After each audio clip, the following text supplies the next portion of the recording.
to make this place run smoothly and help us make the good decisions in your life. We say these things in Jesus' name. Amen. Amen.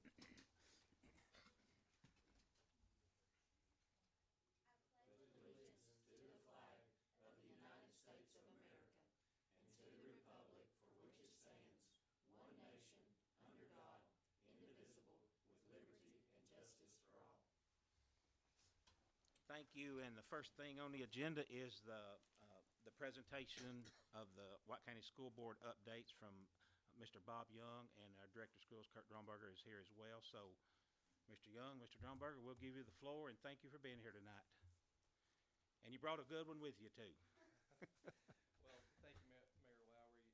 Appreciate the opportunity to be here. I think it was about a year ago I came and gave a similar report, and just felt like the fact that since the city and the county contribute to about 20% of the school's budget, the district's budget, thought that you were owed an account, an update of how we're doing, how we're spending the tax dollars that the community puts into educational efforts. You may or may not remember back in your days of how school operated, but I can tell you when I think about the days when I was in school, how school operated, it's much different now. And our district is measured two different ways by the state. As I said, with the community putting in about 80%, it's about 20% of our funding. The other part of that funding comes from the state, and the state gets to make a lot of rules as far as how education goes statewide. But two different metrics that are used to measure our district on. One is our achievement for the student, the individual student, from the beginning of the year to the end of the year, and then there's another metrics that measures just academic performance and readiness, career readiness for the students. And those things, if you're interested, are TVOS and TN Ready. And the handout we gave you will share a little bit of information about that. So back in last school year, 2024-2025 school year, that began a measuring cycle in which our district was measured by the state. And we go through the school year, compile the data, and then that data is released late 2025, early 26. And so we have that information. Just want to let you know that the White County School District is performing excellent. Excellent, top-tier performer in our district, top-tier performer in our state, and that's what the information before you explains. And so, very proud of that. And I think it would be amiss if we did not pause and recognize our teachers, our associates that work with the teachers, and also our administrators and all those various positions that help educate the students. And not just that, though, but also the students, because the students, this data shows that the students are going to school, showing up, and they are making progress in their education. And it's very important.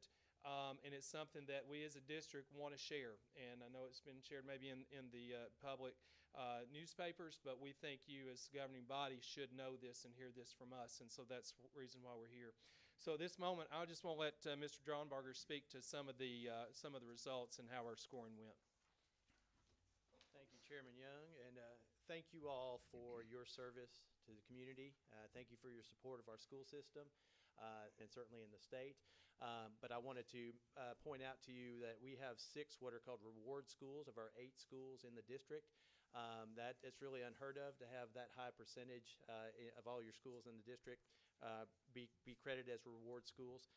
We have 4 A schools on the state report card.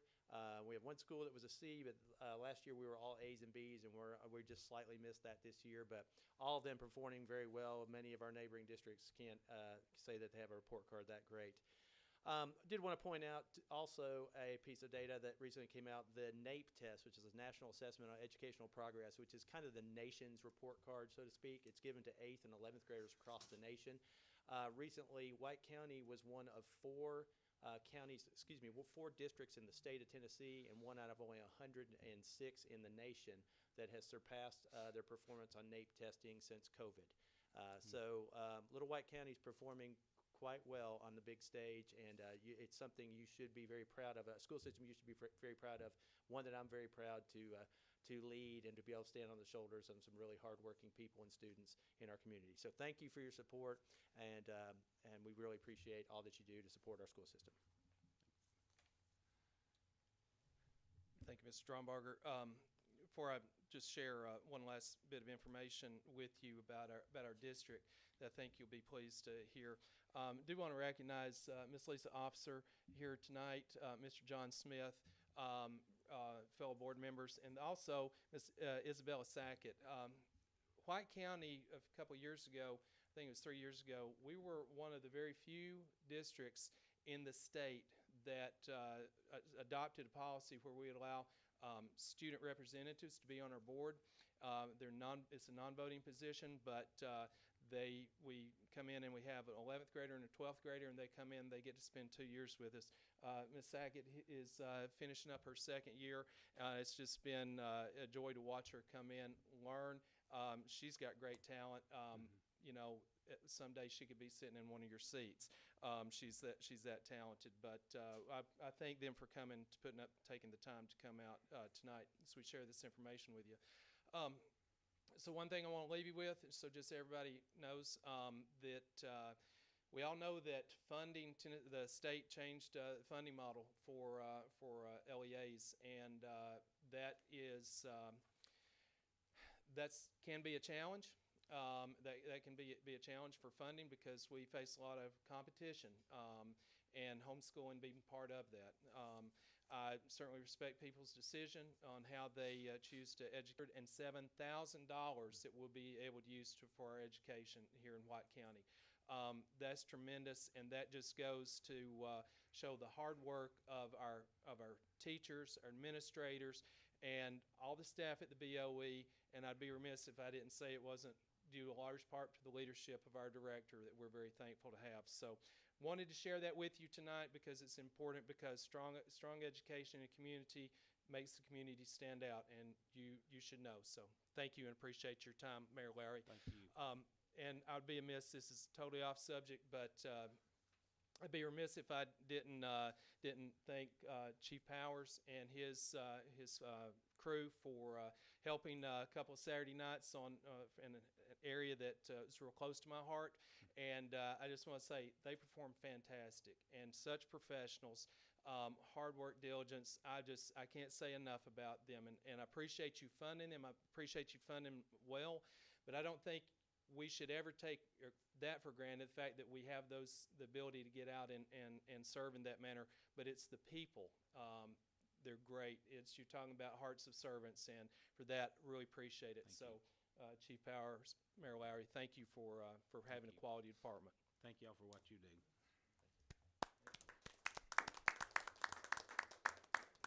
By the way, I already told Isabella showed up at 4 o'clock today. She's early, and so that's right.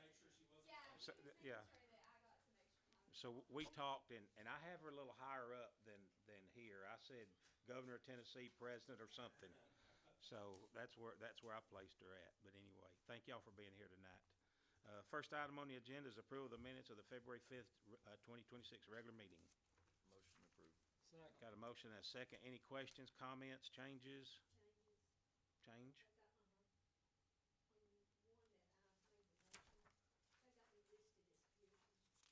Are you kidding me? Wow. How did I miss? Where is that at, by the way? I'm lost on it. How did I miss? I looked over that too and I didn't see it. All right, we'll make that noted change. Yep, there you go. Wow. That's true. That's a true copy and paste deal right there, ain't it, from years past? Wow. We got to do better than that. All right, with that change, I've got a motion and a second. Any more corrections? All in favor of approving, say aye. Aye. Any opposed? Item number 2 is authorize a solicitation of requests for qualifications for auditor to perform the year-end annual audit ending June 30, 2026.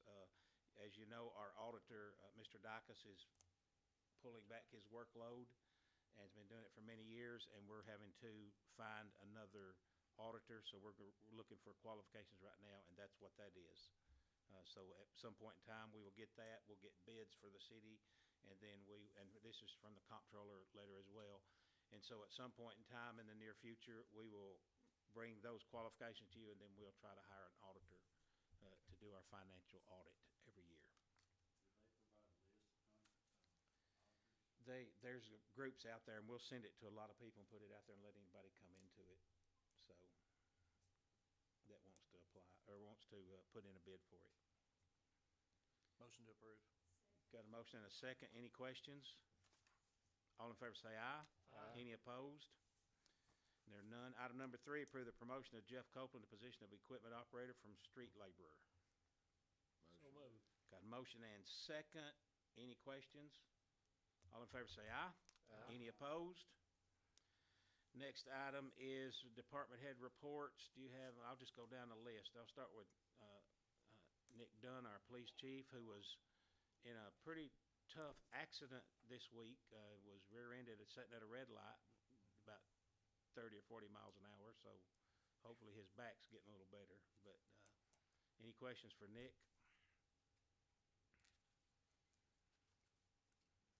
Any questions for Dillard? Just going down the list here. None. Any questions for our fire chief? Y'all getting off the hook tonight. Any questions for our electric department? Bell's not here tonight. I can try to answer them if we can. Jerry, let's let Dillard talk about the walking trail bridge a little bit, what's happening there. Okay. Yeah, that was not on my notes because I give my notes to Tanya on Yeah. Thursday or Friday last week. We closed the bridge because the timbers are bad. We've had a lot of vandalism. Those timbers don't just fall out of they're 150 pounds a piece. But we replaced those timbers about 7 years ago. And we've had to replace several because they're rotted or they've been kicked out by kids or whatever. But there's so many of them down through there that need to be replaced. I thought it was best just to close the bridge. Yes. I did contract with Bob Bick last year to get an engineering detail of what we need to do, put concrete on the bridge. I was telling a couple of these aldermen a few minutes ago that we could do a temporary fix like we did 7 years ago and put more timbers. It wouldn't cost that much to do the timbers on the bridge. Of course, the handrails, the cables, and everything. But we do have a set of plans.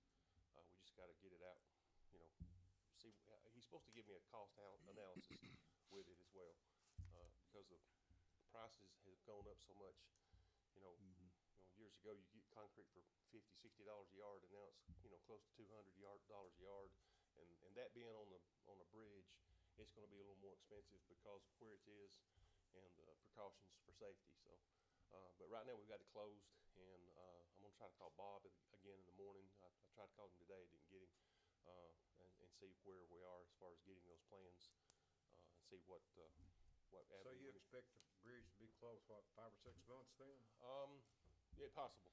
At this point, I would hate to go in there and take all the timbers off and put new timbers down because, I like I agree said, with what you they're not want going to to last long. I mean, I think it ought to be concrete too. yeah, We'd be yeah. back And here like I said, in 5 Bob's years. he's got a detailed set of plans for concrete, so I think it needs to be concrete. Yeah, I think we just need to commit at some point in time, get the cost and fix it right. Yeah. Yeah. They're literally, if y'all don't know, me and Tanya walked it the other day looking in some of it's in bad shape. You probably see it a lot. People are, I don't know who's doing it, but you got to work to take them big railroad timbers off of that. You've got to work. It's not just go do it. If they knew how hard those things are to put in there, I mean, They're taking them out and they're leaving bare. gaps. A small child could fall through there and into the river. And they don't tell nobody. And then we get a report that, hey, there's a big gap and it's just somebody's took the timbers out and threw it down in the river and watched it float away. And we don't know how to stop that other than try to find cameras and start prosecuting them. And like I said, all this was all new stuff 7 years ago because we put all new boards, new cables, new handrails, and it just deteriorates. I mean, it just pressure-treated wood's just not pressure-treated wood that you could buy 15 years ago. Well, what you're wanting to do, I think it needs to be done right with Yes. concrete. Yes, and Whatever that's it what, costs, that's you know, what we need to any right, else. and I don't know if Bob has it to where we pour it in place, or if we have panels, like when you build a, Yeah. parking deck, you know, you just pull them in there with a crane and set them down. I don't know which avenue he's gone with. I told him whichever one's more feasible, so I just gotta get with Bob and see which avenue we're gonna. Anything else? Any new business from the board? Any old business, unfinished? Any citizens wish to speak tonight to us? Isabel, you want to say anything? I'm happy to be here. There you go. Ben, you got anything on you, All right, at this time, I'll entertain a motion to adjourn. Second. All in favor say aye. We are adjourned. Thank y'all for being here. It's a quick meeting.